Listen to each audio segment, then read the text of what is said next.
on the outside looking in, it's like, yeah, Saturn is gonna come into Pisces, and Saturn's not gonna have trouble here. Saturn runs shit, right? Yeah, I don't know. Not in Pisces. And not that Pisces overrules Saturn, but Saturn, it's a little tougher for Saturn to have things in order in Pisces. It's a little more of a challenge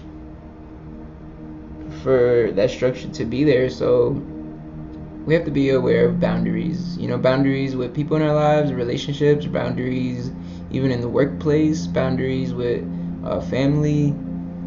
You know, make sure that you yourself know your boundaries so that you could be firm on them and you could stand on that, and you could uphold that and allow people not to cross them, because in these times with Saturn and Pisces, it's gonna get crazy. It's gonna be a little messy. And when I say it's gonna get crazy, it's not like, oh, I don't know if we've seen the worst yet, but it's not gonna get too much more bad.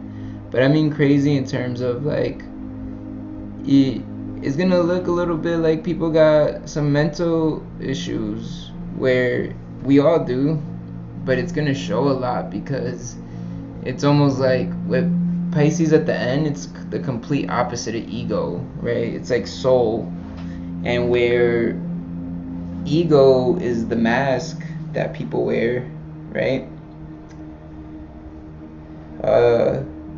Ego is the mask that people wear. That's Aries. That's the beginning. Pisces the end, and that's the soul. And it's like just showing your soul, and people are gonna be showing themselves, and it's gonna teach you who people really are in your life, in your lives, and it's gonna give you the choice to be able to make decisions whether you want certain things in your life or not.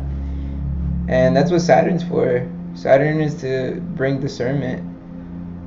So with this Pisces energy there, a lot of people are not going to be able to keep up certain characters. They're going to show themselves. And sometimes too, it's like Pisces is very spiritual energy, and I always tell people spirituality is not just like skipping through the gardens, counting flowers, looking at flowers, or yeah, counting petals or whatever. It's not a skip through the garden though, because you know, spirituality is also, you know, I always say is angels and demons. So you can't say demons is not spiritual, and that's what Saturn's going to bring about. It's like, all right, do you really want to deal with this spiritual work, with this shadow work, you know, with this light work? You know, everyone wants to do the love and light stuff, but what happens when it comes to the other side, and we need balance, and we need to do our shadow work and heal ourselves, right? It's gonna show. It's gonna show on ourselves, but it's gonna show a lot through other people the next couple of years, where boundaries are gonna be little to none. And we're also still coming out of